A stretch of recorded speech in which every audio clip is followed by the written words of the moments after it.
Baron go for now. They could go with the 4v5. It's like that's not the button connecting that, and that is going to be the explosive cast, and they were able to isolate the Pirate team. The amount of speed, what it is not even so much of much of that line. You have 40 already being destroyed by RRQ, and that's the body for that double guys. That is for it's none guys, none in favor of RRQ, and you have your chances left at the base station. They just want to get this fifth kill, dominate coming over to Silios, and that is going to be an ace and game number 1 going over to RRQ. I love this first series, and I cannot wait for the champions and the players to just load into the games, but they have the ultimates to at least sustain or go up against RRQ. The taunt is not gonna connect. They left Baron unattended. That is gonna be the reason. That's gonna be jumping coming in from Yagutskin. Here comes Tyrant Gaming. They don't care. In the front line, you have the vision connecting on the mid-air. You have Daze. He becomes full. A lot of knockouts coming out from Tyrant Gaming. RRQ, they jump in, but who will die first? Guys, of the first one down, first down. Rampage coming over to Akali. That's a lot of damage being dished out by this Baron lane. A shot down on Akali as well, but you have Helios chasing down this opponent in space, and the longer the game gets, the more intense our casters become, and that's the flash out from Akali. He jumps in, but he's under. He does not care, guys! Backdoor is actually in the next. It looks like that is going to be the win being secured by RRQ.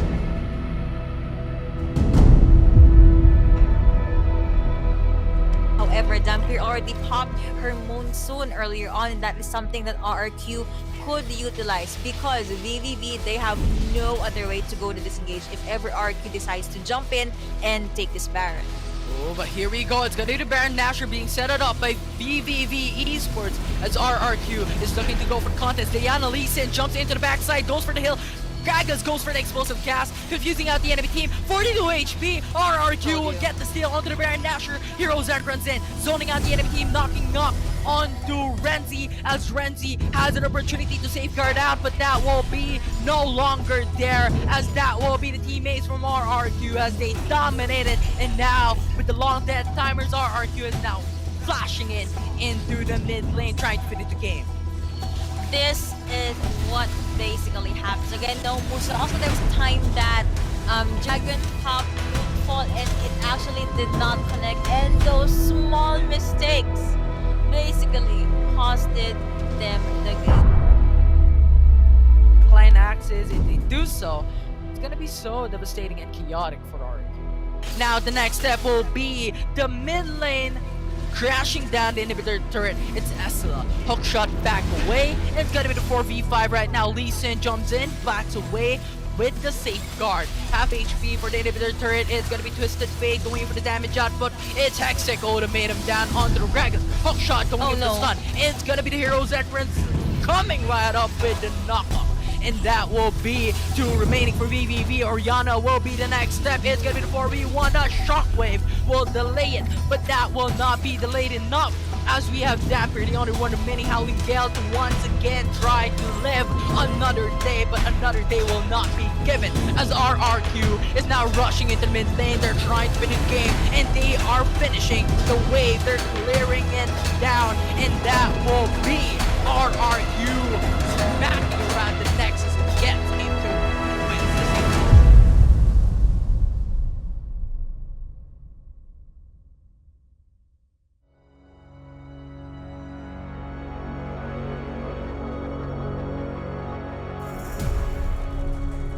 So it's all about, let's see if UCE can survive that laning phase. I mean, we've seen it happen before.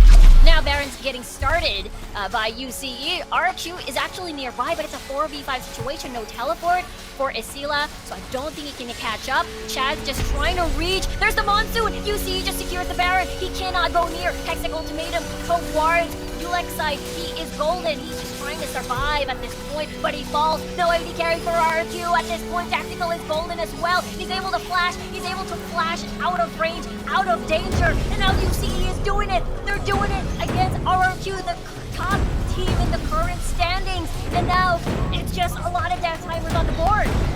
Alright, so what happened there was I had my eyes on Mado the entire time. he was able to zone out Chaz, and RRQ was not able to reach or install, and because of that one mistake, she doing with her spin attacks on the Garen and the Wukong, and Have to keep your eyes on that. Baranash is now up 3-1v1. oh, there is the ult coming He should from not die. Isila. There's just one vital point just to smack him down, and Majo falls. For now, though, Isila having to face more members of the squad. Shaz just trying to isolate Bo, very low already as Helios attacking a little bit of the Nexus tower, and just giving a thumbs up to UC before they destroy the base, they destroy the Nexus, and they will take this to a game number 3 here in their first series of the day. RRQ takes game number 2. Finally, we are at the loading screen, and again, these are the picks and in their respective roles for UCE versus RQ. This is the third game, last game for our first series. Who will win victorious? We actually started day number 2. Potential steal again. Renji, 4 seconds on the clock for him to spawn. He's going to be far away. Don't know if he's going to carry a teleport. There's the assault and battery focus on towards UCE, onto tactical in general. Asasila has assassinated the AD carry of UCE. Now he's gone. Marky is focusing on Majo, and he's gone as well. He's still pretty okay. He's still pretty healthy. And now he's still pretty much alive because of the monsoon. And now that's going to be an ace. And now RRQ just slams the door off of UCE, and looks like they're going to go undefeated. Looks like it indeed. You have the emojis, the cute penguins, and the likes all over the map. The death timers is gonna be enough. It all started when RQ jumped in behind that Baron. That was also a team ace. I really thought that was a wrong move because UCE was able to go with the engage, but cute. But what happened there was RQ, they were able to split the members of UCE apart. We're gonna jump into game 1 in a bit again. It's like they have a point system, but now it's gonna be a fight once again. Ooh, tons connecting, bodies dropping. That is the name of the game for RRQ. You will have an amount of damage coming in from Kaisa. And that's the backline being penetrated. Double kill coming over to Marky. Grand Channel is gonna be pop, but you know at what cost? At their very own life's cost. Marky being able to get a quadra kill. Here is here, Penta. No, okay. Well, at least they'll be able to go with the team ace, unless they're waiting for Kaisa to join. Are they gonna win? They actually waited. Oh, that's the BIK range coming over, not connecting towards Fiora. Legendary though, that's to be the blue team ace, an unofficial pentakill. That was very nice of Yoshi, but you know, it wasn't such a good game for Tyrant Gaming because it is gonna be, or the game rather is gonna go over to RRQ. Are they gonna bring down RRQ in game number 2 so that they can bring something elsewhere in game number 3 as well? Tyrant Gaming hoping for a contest, howling get killer instinct. Yo, Marky jumping in all alone and was able to take out Cork already popping in that zone. He's gonna be able to get a second class to be the jumping coming in from that Galio. But you know what? The bombs coming in from Ziggs hurts a lot. That's to be a double going over for this Helios and last target. And looks like RQ, they were able to take that Nexus very, very quickly. And the King of Kings is still reigning, still at the top, being able to close that series with a 2-0.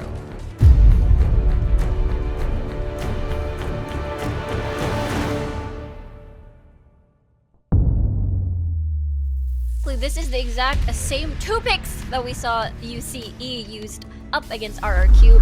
Whoever will take the Drake, Renzi being able to steal the buff as well. Chaz 1v1 has been knocked airborne, but ultimate already being used just for Renzi. He comes in, he actually was hoping that to be a beautiful explosive gas coming in from Gragas and Scylla in the middle of everything. He will not see the light of day yet. We are now 6 feet underground. Goods are dominating coming over for this Ziggs for Dragon, rather godlike as well. And Kaisa was the other champion that went down. Renzi comes in. He does not care about the tower hits because he is just gliding, walking into the base of their opponents. Moonson being popped just to heal their opponents. And now, BBB able to secure game number 1. Excited to see the ball delivery system come into play, either on Isila, either on Chaz here. And now, free Baron for BBB, and now they can siege another time. All of the objectives actually going over to BBB, and RQ was only able to get one turret. That was one mid lane turret that Chaz was able to take down in the middle part of the game. But again, you have the new waves. You now have BBB just waiting in front of you. That is going to be the Howling Gate connecting, but 4-5 man in from BBB. Kaisa are the ones that are being on the top of the list because they have sort of the escape routes, and I think that will be applicable into the mid lane today as RRQ. RRQ, are you gonna give this for free for UCE? And it looks like the answer will be no. The teleports are now coming through. Galio will get the tons up. It is gonna be the right moment for them to zone out the enemy team. Heroes entrance in, knocks up the enemy team. Chaz will be deleted and annihilated. Ulexite will be gone as well. It's now gonna be 2-man down for RRQ as UCE will be looking for more. Helios will go down as Hex and Esla will be the only one remaining. Braum will try to go under the turret, but Renji goes golden and he stays alive. GE is still there. He goes down, but no longer gonna be the case here. But Esla, the only one remaining in this match. Can you defend the Nexus? Can you defend the base against the 4-man team from UCE? And the answer would be no, as UCE will take first game against RRQ. Board alongside with that balance in the middle, JCP on this AP. Ooh, flag and drag. Cataclysm connects onto one, forces out the flash. Clippers coming in. 2-man stun. View will be very low. Mega Inferno Bomb will connect onto everyone, but that will not be enough to bring them down. That will be another kill coming in. Galio will fall down because of the Hexic Ultimatum, and RRQ will not come through and get the kill onto Camille. But they have their sights onto the inhibitor turret into the mid lane. They want to try and finish the game. 400 HP. Inhibitor turret will fall down. Satchel charge in. Knocks back the wave. Camille comes in. It's now going to be the hook shot. The stun will not connect. Trying to clear out a wave. It's the Chaz coming in. Chaz the Chad now trying to and gain the advantage against UCE. 900 HP. Flag and Dragon. RRQ will make it into game number 3 as they secure game 2. With the Fiora as well. Now RRQ hovering into the classic of Helios from day number 1. And now we get to see UCE now. First dibs on this Dragon pit. UCE will gain indeed the dominance on the Dragon's pit, but RRQ is now going in. It's a explosive cast against one. The Yana will fall down. Hero's entrance comes in. Zones out the enemy team. The hookshot will save Esila's life. Golden card will connect onto Bao. It's gonna be the stun connecting against the enemy team that will zone out them. UCE as RRQ will get the first dragon in this game number 3, and they get more gold in their pockets as they hovering in to the Baron Nashor. They're now going in for pings onto this objective. Continue to defend. I mean, they do have an adequate amount of wave clear in the form of the Corki. Now, Haunt. RRQ is now finishing what they've started. It's now going into the top side as we have Renji trying to delay the fight. Hero's entrance will be too far ahead as RRQ will gain the inhibitor turret last against UCE. One down. Majo will fall in the hands of RRQ. Bao will be the next step. 2.5k HP remaining. It's got a Moonfall trying to delay the fight. It connects onto 2, but Diana will be deleted against RRQ as 1.5k HP remaining. They're just jumping, they're just punching, and Nexus base will fall down to the hands of RRQ, and they will get game number 3. That will be the series that they were hoping for. It's a 2-1.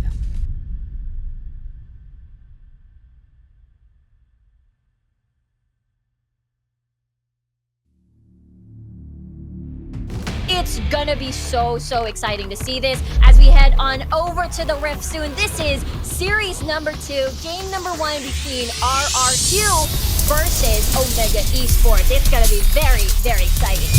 Exciting doesn't even cover half of it. RRQ's punish potential could be a lot. They do have Hextech Ultimatum and the Encore. We'll have to look at the damage time left. What is that? Look at 1/4 HP already with just a couple of feathers and auto attacks. That is insane. Now they're aiming for the next. Look at the Dragon's Rage, just a 2-man, and the Moonfall, 2-man as well. And now people are going golden. Now the Nexus is exposed. And now JLC just focusing on the game as that's Omega Esports taking game number 1 up against RQ. So, and is that a Nasus? Am I not? I think it's a Nasus. I'm not just imagining things. We're gonna have the doggy on the board. It's a Nasus Priscilla. Very excited. This made me realize something. In the Mindanao, talked about the meta being late game. Most of the games are the late game. And Omega, they are powerful in the early game, but that's a triple knock up, and they're able to eliminate Arise and Stronger in one sequence, and unfortunately, that is going to be game over. Time lapse, the only one left alongside Impressive to defend this Nexus, but the Nexus is so squishy. RRQ has Baron, RRQ has the win, and we're looking at a game number 3, everybody.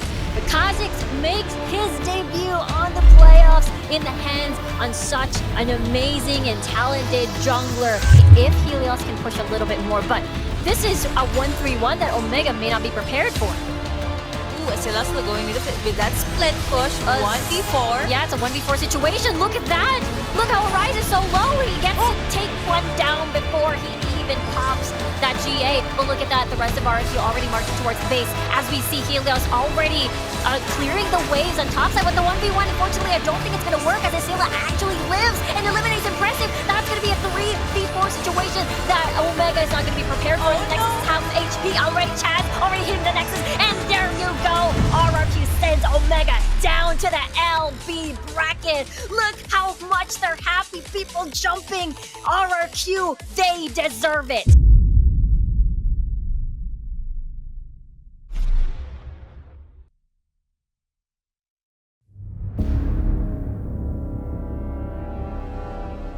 This is gonna be spicy. A Yasuo making a return here from the North Luzon group stages. Now, Team Secret proceeding now with the siege. Looks like Tetsuya is much more confident coming with the pokes. Look at the damage. That's my be word. a beautiful last breath for the side of Tetsuya, but he also will be able to jump out of there alive. You have Chaz threw in a cast to make sure no one is there. Trevor and Tetsuya just pushing in at the Dragon lane. And in the mid lane, you also have Chewy alongside Hammond, already able to take down the inner mid lane turret. That's gonna be more waves jumping in. Super Ninja now available for the side of Team Secret. Tetsuya at the front line. Let's see, will Hammond jump? Will the taunt connect? But so much damage from coming in from the side of Team Secret that RRQ is just forced to jump back. Scylla forced to pop try to shot in, of course, alongside the 5-4. That is gonna be That we get to see Azar, not on a squishy champion. He is going to be pretty much hard to kill, and as well a little bit tanky for Scylla and Chaz. We also have Azar here at the Dragon lane, and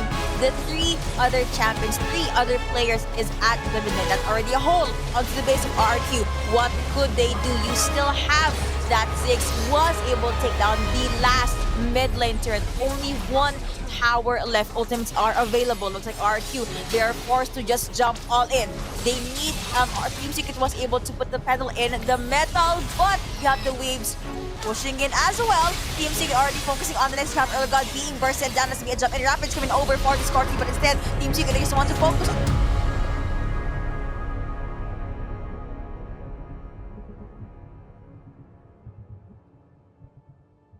It's now going to be the lower bracket.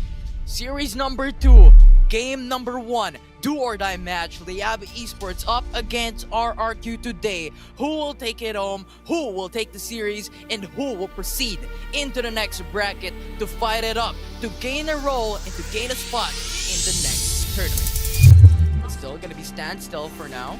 No one will get enough things to actually initiate some setups onto a 5v5, especially how Liab Esports is now split up into a 3-1-1 setup with Gragas hovering into the Baron lane, trying to get the inhibitor turret, but now mid lane. Oh, they're engaging now with the favors to start it off. However, the cast blows them up away from each other, and Miggy with a nice Dragon's Rage getting the kill onto Marky. They will finish this off quite easily because Liab Esports are so ahead and they burn this game number 1 for RRQ. Has a potential, but it needs items to scale out in terms of the power spike when it comes to the early game, especially if you're matching it up against a Helios Or even a Baron because they are complete. They don't have the Fizz on the side of Liab Esports. Chaz rushing to start this Infernal Elder Dragon right away. Liab Esports with 1 man down for their team. It's gonna be a disadvantage. Gonna contest. Yeah, they're going to contest definitely here on the side of Liab Esports, but it's going to be very difficult. Exocet is not here. Elder Dragon is quite low. Chaz is trying to prioritize it. Multiple fight is happening, and RRQ managed to get the Dragon. Now Liab Esports are falling back. It's up to Gambit now against war against the world right now as Exisen is trying to teleport, but we're seeing Nixu rushing onto the Nexus. Is going to be better because the RRQ needs to do something about it. But Exisen is preventing them from disengaging. Destiny comes, Nixu is rushing. There is also Earl God trying to prevent this Fiora from split pushing. But it's nearly there.